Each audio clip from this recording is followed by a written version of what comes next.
अभिजित आणि स्वरा यांचं लग्न होऊन 10 वर्ष झाली होती. छोटंसं पण आनंदी कुटुंब होतं. अभिजित एका कंपनीत नोकरी करत होता, तर स्वरा घर आणि मुलगी अन्वी सांभाळत होती. अभिजित स्वभावाने प्रेमळ होता, पण त्याला एक सवय होती. छोट्या छोट्या गोष्टी लपवायची. त्याला वाटायचं, खोटं बोललं तर भांडण टळतं आणि संसार शांत राहतो. पण त्यालाच माहीत नव्हतं की एक छोटंसं खोटं त्यांच्या नात्यात इतकं मोठं वादळ आणेल.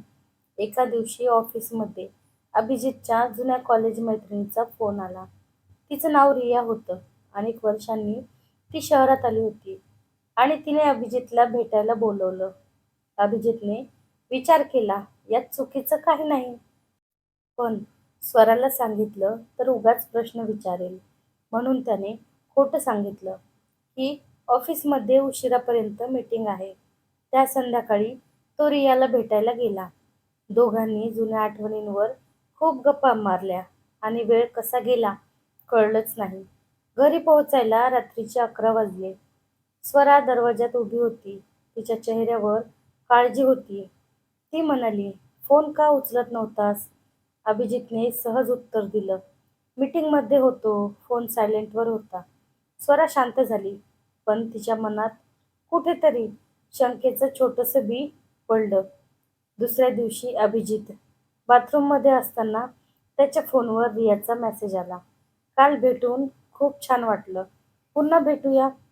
स्वरा काही क्षण फोनकडे पाहत राहिली. तिच्या मनात हजारो विचार आले. अभिजित बाहेर येताच स्वराने विचारलं, "रिया कोण अभिजित?" थोडा गोंधळला, पण लगेच म्हणाला, "अरे, ऑफिसची क्लायंट आहे. काही खास नाही." स्वराला त्याचं उत्तर खोटं वाटलं, पण तिने विषय वाढवला नाही. त्या दिवसापासून स्वराच्या मनात सतत संशय राहू लागला. अभिजित उशिरा आला की तिला रियाची आठवण यायची. फोन वाजला की तिचं लक्ष त्याच्याकडे जायचं. अभिजितला हे जाणवत होतं, पण सत्य सांगण्याऐवजी तो अजून खोटं बोलत राहिला. कारण त्याला वाटत होतं, आता खरं सांगितलं तर गोष्ट आणखी बिघडेल. काही दिवसांनी अन्वीचा वाढदिवस होता. घरात आनंदाचं वातावरण होतं. पण पार्टीमध्ये अचानक रियाचा फोन आला. अभिजित बाहेर जाऊन बोलू लागला. स्वराने दुरून पाहिलं. तिच्या मनात राग आणि दुःख एकत्र साचलं. पार्टी संपल्यावर तिने विचारलं, "तू माझ्यापासून काय लपवतोयस?" अभिजित चिडून म्हणाला, "काही नाही. तू उगाच संशय घेतेस." स्वराच्या डोळ्यात पाणी आलं. ती म्हणाली, "जर काही नाही तर मला खरं सांगायला भीती का वाटतेय?" त्या रात्री दोघांमध्ये पहिल्यांदाच मोठं भांडण झालं. अन्वी कोपऱ्यात बसून आई-वडिलांकडे घाबरून पाहत होती. पुढचे काही दिवस घरात आबोला होता. अभिजितला स्वराशी बोलायचं होतं, पण त्याचा अहंकार आड येत होता. त्याच वेळी रियाने त्याला एका प्रोजेक्टसाठी मदत मागितली.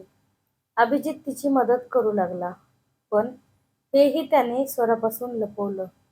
एका दिवशी स्वराला अभिजितच्या बॅगेत हॉटेलचं बिल सापडलं. ती पूर्णपणे हादरली, कारण त्या दिवशी अभिजितने सांगितलं होतं की तो ऑफिस टूरवर आहे.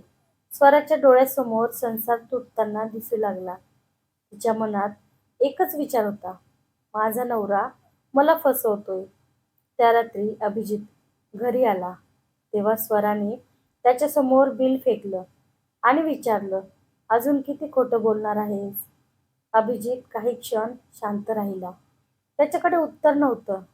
स्वराचा आवाज थरथरत होता, "मी तुझ्यावर जीवापाड विश्वास ठेवला आणि तू मला वेडी बनवलंस." अभिजित रागात म्हणाला, "तू गोष्टी चुकीच्या समजतेस." पण स्वराने ऐकून घेतलं नाही. ती रडत रूममध्ये निघून गेली. त्या दिवसानंतर त्यांच्यातलं नातं बदललं. स्वरा आता शांत झाली होती, पण तिच्या शांततेत प्रेम नव्हतं, फक्त तुटलेला विश्वास होता. ती फक्त मुलीसाठी त्या घरात राहत होती. अभिजितलाही आता स्वतःची चूक जाणवू लागली होती. पण खूप उशीर झाला होता. एका दिवशी अन्वी शाळेतून आली आणि म्हणाली, "बाबा, आज टीचर म्हणाल्या की खोटं बोललं की विश्वास तुटतो." हे ऐकून अभिजितच्या मनात काहीतरी हललं. रात्री तो बराच वेळ जागाच होता.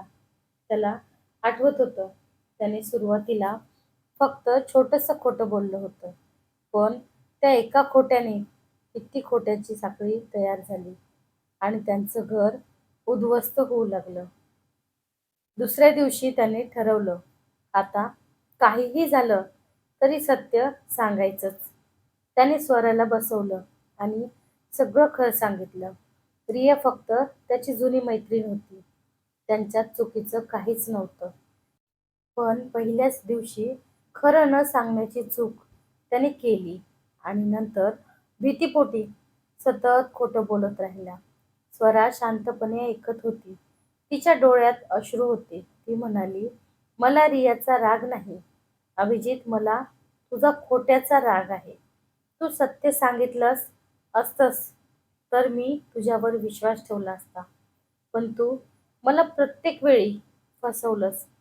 अभिजित तिच्यासमोर हात जोडून म्हणाला, "मला माफ कर.